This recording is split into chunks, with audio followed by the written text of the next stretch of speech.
दोस्तों नमस्कार, मैं हूं राकेश कुमार। आप देख रहे हैं मताभिमत। ठाकुर के कुआं से निकला पानी पूरा सियासी बाढ़ ला दिया है। केवल बिहार ही नहीं, बिहार के बाहर भी ब्राह्मणों और ठाकुरों में ठन गई है। लेकिन ऐसा है नहीं। यह सारी लड़ाई स्वार्थ की लड़ाई है। ना विवाद है ब्राह्मण की, ना ठाकुर के लड़ाई की। लड़ाई है सत्ता की कुर्सी और उसके मलाई की। आखिर मैं ये क्यों कह रहा हूँ, आइए जानते हैं पूरी कहानी। देखिए, एक सोची समझी रणनीति के तहत राज्यसभा के राजद के जो सांसद हैं मनोज झा, उन्होंने ये अपने भाषण में ओम प्रकाश वाल्मीकि की जो कविता है ठाकुर का कुआं, उसका पाठ किया था। उन्होंने ये भी कहा था कविता कहने के पहले और बाद में भी कि ये ठाकुर की बात जो हो रही है ये किसी जाति विशेष की बात नहीं है। ये हमारे में भी ठाकुर है, आप में भी ठाकुर है, कोर्ट में भी ठाकुर बैठा है, विश्वविद्यालय में भी ठाकुर है। मतलब मामला सामंतवाद का था। कहना ये था कि जो महिला आरक्षण है उसमें पिछड़ी जातियों को भी आरक्षण मिलना चाहिए, पिछड़ी जातियों की महिलाओं को भी आरक्षण मिलना चाहिए। कहने का मतलब कि राजद खुद को पिछड़ों के पुरोधा के रूप में, उसके सबसे बड़े शुभचिंतक के रूप में अपने को दिखाना चाहती थी और इसीलिए ये सोची समझी रणनीति के तहत किया गया था। यहाँ तक ठीक था। लेकिन मामला बिदका कहाँ, ये समझिए। जो बिहार में खासकर, चूँकि अभी आप देख रहे होंगे एक दूसरे पर मर्यादाओं को तोड़ के जो आक्रमण किए जा रहे हैं वो कहीं से राजनीति में क्षम्य नहीं है, लेकिन हो रहा है। क्यों? देखिए, जब जब चुनाव आता है, जब भी चुनाव नज़दीक आता है तो दो चार ऐसे मुद्दे हैं जो अनायास सामने चले आते हैं। जैसे धर्म की बात करें, राम मंदिर की बात करें, राष्ट्रीयता की बात करें, हिंदुत्व की बात करें, जाति की बात करें, पिछड़ों की बात करें, ये सारे मुद्दे एकाएक निकल आते हैं। अभी आपने देखा होगा आरएसएस के जो प्रमुख हैं मोहन भागवत, उन्होंने पिछली बार कहा था कि आरक्षण जो दिया गया है उस पर पुनर्विचार करना चाहिए। मामला बिदका था, बाद में किसी तरह उसको संभालने की कोशिश की गई थी। लेकिन इस बार उन्होंने आरक्षण को सही बताया और ये कहा कि जब तक सारे अधिकार या जो समानताएं हैं वो पूरी तरह पिछड़ी जातियों को नहीं मिलते हैं, तब तक ये आरक्षण रहना चाहिए। ये क्या है? शुद्ध राजनीति हो रही है और अपने अपने स्वार्थ की राजनीति हो रही है। मैं सीधा कह रहा हूँ कि यह ब्राह्मण और ठाकुरों की लड़ाई नहीं है, यह स्वार्थ की लड़ाई है। अब देखिए, मनोज झा ने ये बात क्यों कही संसद में, क्यों पढ़ा उन्होंने ठाकुर के कुआं की कविता? वो कहना क्या चाहते थे? कहना यही चाहते थे कि सबसे बड़े शुभचिंतक पिछड़ों के का कोई है तो वो राजद है। लेकिन पासा उल्टा पलट गया। आखिर उल्टा कैसे, सो समझिए। देखिए, ये जो सारी नीति थी, रणनीति थी जिसके तहत उन्होंने ये भाषण दिया था, ये भी चर्चा है कि यह सारा स्क्रिप्ट जो था वो पटना से पहुंचा था। मतलब राजद सुप्रीमो लालू प्रसाद की सहमति से या उनके द्वारा तय किए हुए रणनीति के तहत ये सारी चीज़ें हो रही थी। होना ये था कि पिछड़ों को अपने साथ मैक्सिमम जोड़ने की बात थी। और ये जोड़ने की बात क्यों थी? क्योंकि अभी जो परिवेश है उसमें आप देख सकते हैं कि राजद का जो समीकरण का मामला था वो लगभग पूरी तरह ध्वस्त हो गया था। पहले राजद माई समीकरण में था, यादव और मुस्लिम। लेकिन बाद में जब तेजस्वी यादव ने अपने हाथ में कमान संभाला तो उन्होंने A to Z कर दिया। मतलब सभी जात, सभी धर्म के लोगों को अपने साथ जोड़ने की बात कही। लेकिन हुआ ऐसा नहीं। आज के दिन में अगर देखें तो राजद के पास यादवों के अलावे कोई बड़ा वोट बैंक नहीं है। चुनाव है सामने। स्वाभाविक है कि पिछड़ी जातियों को अगर जोड़ लिया जाए तो एक बड़ी मजबूत स्थिति पैदा होगी। चूँकि पिछली विधानसभा के चुनाव में जो तेजस्वी यादव को बड़ी जीत मिली वो था पढ़ाई, दवाई, सिंचाई, सारी चीज़ें। बेरोजगारी पर सबसे ज़्यादा उन्होंने कहा था कि जैसे वो सत्ता में आएंगे पहले कलम से 10 लाख नौकरी देंगे, लेकिन इन सारे जो वादे थे उस पर कहीं न कहीं विफल नज़र आ रहे हैं। तो स्वाभाविक है कि आगे जो चुनाव में आना है उसमें मुद्दों की कमी है। तो मुद्दों की कमी है तो मुद्दे तो बनाने होंगे, किसी को अपने साथ जोड़ना होगा, और बैठे बिठाए महिला आरक्षण का यह मुद्दा मिल गया, इसलिए सारी रणनीति बनी, स्क्रिप्ट तैयार हुआ, मनोज झा को मिला। मनोज झा ने ठाकुर का कुआं भी पढ़ा। तब भी मामला बिदका नहीं था। मामला तब गड़बड़ हुआ जब राजपूतों के क्षत्रप बनने की आकांक्षा, महत्वाकांक्षा रखने वाले, या यूं कहें कि अपने को क्षत्रप मानने वाले पूर्व सांसद आनंद मोहन पहुंचे लालू प्रसाद यादव से मिलने। चूँकि उनकी महत्वाकांक्षा भी अगर आप देखें तो आप ध्यान देंगे कि लालू प्रसाद यादव मतलब राजद और खासकर जदयू नीतीश कुमार ने बड़ी फजीहत सहकर कानून में परिवर्तन करके उन्हें जेल से बाहर निकाला। लेकिन अब तो चुनाव आने वाले हैं और चुनाव में ये आनंद मोहन को लगता है कि शायद जदयू या राजद उनकी पत्नी लवली आनंद को टिकट न दें एमपी का, लेकिन उन्हें टिकट तो चाहिए। चूँकि राजनीतिक महत्वाकांक्षा अभी परवान पर है, जेल से आने के बाद वो जगह जगह लगातार जनसभाएं कर रहे हैं, उसमें भीड़ भी उमड़ रही है और यह भीड़ कहीं ना कहीं उनकी महत्वाकांक्षा को और बढ़ाते जा रही है। कुछ मामलों को लेकर वो पहुंचे थे राजद सुप्रीमो लालू प्रसाद यादव से मिलने पिछले ही दिनों, लेकिन लालू प्रसाद यादव से भेंट नहीं हो सकी। उन्हें गेट पर ही रोक दिया गया था, उनकी गाड़ी भीतर नहीं गई थी जैसा बताया जाता है। कुछ देर तक उन्हें इंतजार करना पड़ा, लेकिन अंत में ये कहा गया कि लालू प्रसाद यादव अभी स्नान ध्यान में लगे हुए हैं, उनको समय लगेगा, अभी इंतजार करना पड़ेगा। अब ये बात आनंद मोहन को कैसे पचती? स्वाभाविक है कि वो रुष्ट हुए और रुष्ट होकर वो वहाँ से चल दिए। लेकिन भड़ास तो कहीं ना कहीं निकलना था, और यह भड़ास देखिए, सबके बावजूद आनंद मोहन को राजनीति की समझ तो है, इससे इनकार नहीं किया जा सकता है। उन्होंने समझा कि अच्छा, तो मुझे कहीं ना कहीं दरकिनार करने की कोशिश हो रही है, हमारी उपेक्षा हो रही है, और इसको लेकर उन्होंने बाज़ाब्ता इस ठाकुर मुद्दे को उठाने को ही सबसे उचित मामला समझा, जिससे वो राजपूत के नेता भी बने रहें, उनकी प्रसिद्धि और बढ़ती जाए, जन जन में वो समा जाए, और दूसरी बात कि राजद सुप्रीमो लालू प्रसाद यादव मतलब राजद ने उनकी जो उपेक्षा की है उसका भी करारा जवाब दिया जा सके। और इसी के बाद उनके पुत्र जो राजद के ही विधायक हैं चेतन आनंद, उन्होंने इस पर अपना बयान दिया।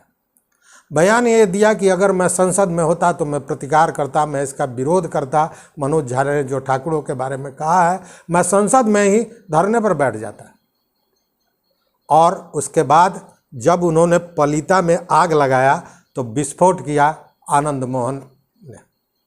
आनंद मोहन ने कह दिया कि मैं अगर संसद में होता तो जीभ खींच लेता, मतलब मनोज झा की जीभ खींच लेता। अब ये मामला भड़क गया इसके बाद, और जो चाहते भी थे, आनंद मोहन चाहते भी थे कि ये मामला भड़के, राजपूत की लड़ाई के लिए वो अकेले खड़े हुए हैं, यह मैसेज वो देना चाहते थे, और शायद ये मैसेज उन्होंने दिया भी। लेकिन इसका असर क्या होगा ये तो आने वाला समय बताएगा। अब इस मामले के बाद राजनीतिक सरगर्मी चढ़ गई, और सबसे बड़ी बात है कि लालू जी ने जो रणनीति बनाई थी वो पासा पलट गया। पलट कैसे गया? तो उन्हें तो यह बात जगजाहिर करनी थी कि पिछड़ों के सबसे बड़े शुभचिंतक हैं। अब पिछड़ों के शुभचिंतक हैं या नहीं, ये तो बाद की बात है। जब चुनाव होगा या संसद में जो उन्होंने मनोज झा के माध्यम से बात कही उसको लोग मानेंगी, पिछड़ी जातियां मानेंगी या नहीं मानेंगी, ये तो बाद की बात है। लेकिन इतना तो सही है कि पासा पलट गया और जो राजपूत लगातार राजद के साथ रहे हैं वो कहीं ना कहीं भड़क गए और उसके माध्यम बने आनंद मोहन। अब इसके बाद खून जगा ब्राह्मणों का भी, ब्राह्मणों के तरफ से भी तरह तरह के बयान आने लगे। और इधर आनंद मोहन ने जो अपना बयान दिया, उसके बाद कुछ और राजपूत नेता जिन्हें ये लग रहा था कि आनंद मोहन के आने के बाद उनका कद छोटा हो रहा है, वो भी इसमें कूद पड़े और उन्होंने भी तरह तरह के बयान देने शुरू कर दिया। लेकिन ब्राह्मणों की तरफ से भी इसका कड़ा विरोध हुआ। एमएलसी जो टुन्ना पांडे हैं, उन्होंने बाज़ाब्ता लाइव होकर इतनी बातें कहीं, लगभग आधे घंटे से ज़्यादा जो बातें कहीं, उसमें उन्होंने कलई खोल के रख दी। और उन्होंने भी एक तरह से कहें कि आपत्तिजनक बात ही कहीं जो राजनीति में नहीं होना चाहिए था। इन्होंने कहा कि अगर ब्राह्मण अपने पर आ जाएं तो चुटकियों में मसल देंगे। वो ये न समझे कि पुरानी बात है, पुराने ब्राह्मण हैं। उन्होंने यहाँ तक बता दिया कि मनु स्मृति के लिए ब्राह्मणों को गाली दी जाती है। लेकिन मनु कौन थे? मनु भी राजपूत थे, वो एक राजा थे, मनु महाराज, और उन्होंने ये लिखा था। तो उन्होंने भी इसका जवाब दिया और इसके बाद वार पर पलटवार लगातार होता रहा है। हालांकि इस पूरे मामले को कहीं ना कहीं ये जो रायता फैला है इसको समेटने की भी कोशिश की गई। अब ललन सिंह जो जदयू के राष्ट्रीय अध्यक्ष हैं, उन्होंने कह दिया कि जो मनोज झा ने कहा है वो किसी जाति विशेष के लिए उन्होंने नहीं कहा है, और इसे मुद्दा बनाया जा रहा है और ये मुद्दा भाजपा बना रही है जो खनपुकुआ पार्टी है। अब देखिए, ये जो मामला आया ये हर पार्टी में भी कहीं ना कहीं विवाद को पैदा कर रहा है। इधर जदयू के राष्ट्रीय अध्यक्ष कह रहे हैं कि ये खनपुकुआ पार्टी का कारोबार है, जबकि जो एमएलसी हैं जेडीयू के संजय सिंह, उन्होंने मांग कर दी कि मनोज झा को माफ़ी मांगनी चाहिए, उन्होंने ठाकुरों का अपमान किया है। दूसरी ओर बीजेपी जो सांसद हैं गिरिराज सिंह, उन्होंने कहा कि ये सब राजद का करा धरा है, राजद हमेशा समाज को तोड़ने का काम करती है। लेकिन पटना के एएन इंस्टीट्यूट के जो पूर्व निदेशक हैं डीएम दिवाकर, उन्होंने कहा कि नहीं, ये किसी जाति विशेष की बात नहीं थी, ये सामंतों की बात थी और सामंतों के लिए ही ये बात कही गई थी। उन्होंने यहाँ भी कहा था कि हम में भी ठाकुर है। तो उन्होंने एक तरह से मनोज झा के बयान का समर्थन किया, लेकिन साथ में उन्होंने ये भी कहा है कि चूँकि चुनाव का मौका आ रहा है, इसलिए मुद्दों की कमी के कारण इन चीज़ों को उछाला जा रहा है। शिवानंद तिवारी ने भी बड़े संयमित लहजे में मनोज झा का समर्थन कर दिया। ये ठाकुर का कुआं जो कविता है, बहुत पुरानी कविता है, ओम प्रकाश वाल्मीकि द्वारा लिखी गई है, कई जगह पुरस्कृत हो चुकी है। और इतना ही नहीं, उन्होंने बताया कि प्रेमचंद ने भी एक कहानी लिखी थी ठाकुर का कुआं, और उसका भी आशय यही था कि ये जो सामंतवादी प्रथा है इससे मुक्ति मिलना चाहिए, और जब तक मुक्ति नहीं मिलेगी तब तक वंचितों को, पिछड़ों को उनका अधिकार नहीं मिल पाएगा। जीतन राम मांझी कैसे पीछे रहते हैं? उन्होंने भी कहा कि ये जो जातीय ध्रुवीकरण करने वाले लोग हैं वही ये सारी बातें कर रहे हैं। क्योंकि मनोज झा ने अगर पिछड़ों की बात कही कि उनको अधिकार मिलना चाहिए तो इसमें गलत क्या कहा।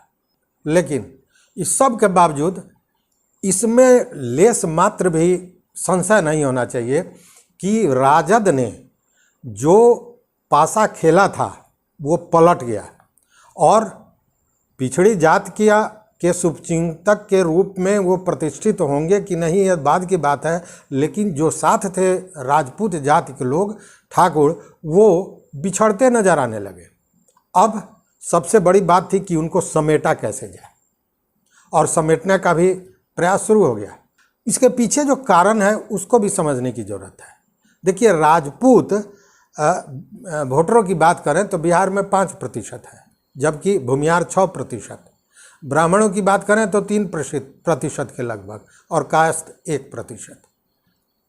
कुल मिला के बहुत बड़ी बात हो अगड़ी जातियों की, ऐसी नहीं है। बहुत बड़ी संख्या हो, ऐसी बात नहीं है, लेकिन चूंकि इनका प्रभाव रहता है इसलिए बड़ा असर डालते हैं।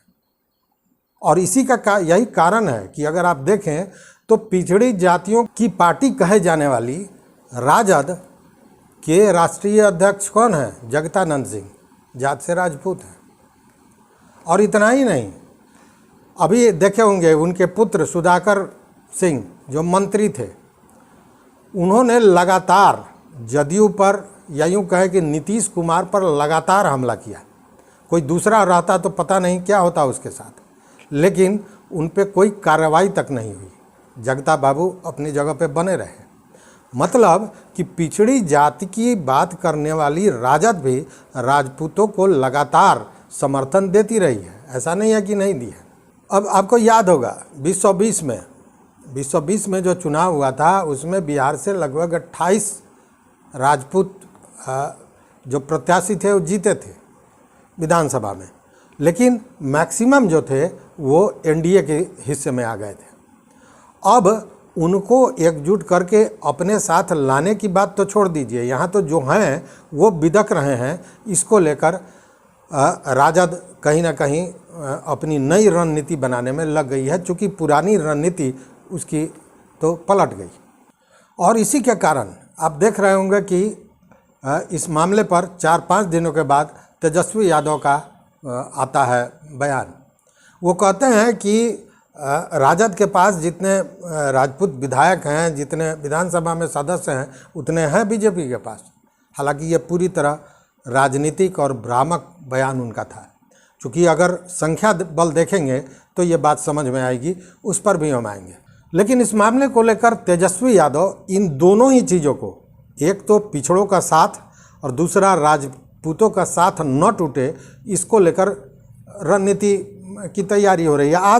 आज सवेरे नीतीश कुमार की गाड़ी पहुंच गई राबड़ी आवास पर, वो एक मंत्रणा हो रही है, और इस मंत्रणा के पीछे कहीं ना कहीं इसी फैले रायते को समेटना होगा। वो बातें भी सामने आएंगी धीरे धीरे। लेकिन तेजस्वी यादव ने बयान दे दिया। तेजस्वी यादव ने क्या बयान दिया कि राजपूतों की संख्या राजद में जितनी है उतनी भाजपा में है। मतलब उनका मतलब विधानसभा के सदस्यों से था। तो इसकी सच्चाई भी समझिए, चूँकि यह पूरी तरह बयान जो है सो राजनीतिक है या भ्रम पैदा करने वाला है। चूँकि आज के दिन में अगर देखें तो बिहार विधानसभा में राजद के पास मात्र 6 विधायक हैं, जबकि भाजपा के पास लगभग 19 विधायक हैं। तो यह कहीं ना कहीं भ्रामक बयान तो था ही। दूसरी ओर अगर एमएलसी की बात करें तो एमएलसी राजद के पास 2 हैं, जिसमें एक सुनील कुमार सिंह हैं जो तेजस्वी यादव के मुँह बोले मामा बताए जाते हैं। दूसरी ओर अरुण कुमार सिंह हैं जो सीमांचल से आते हैं, जो पिछली बार एमएलसी का चुनाव जीते हैं।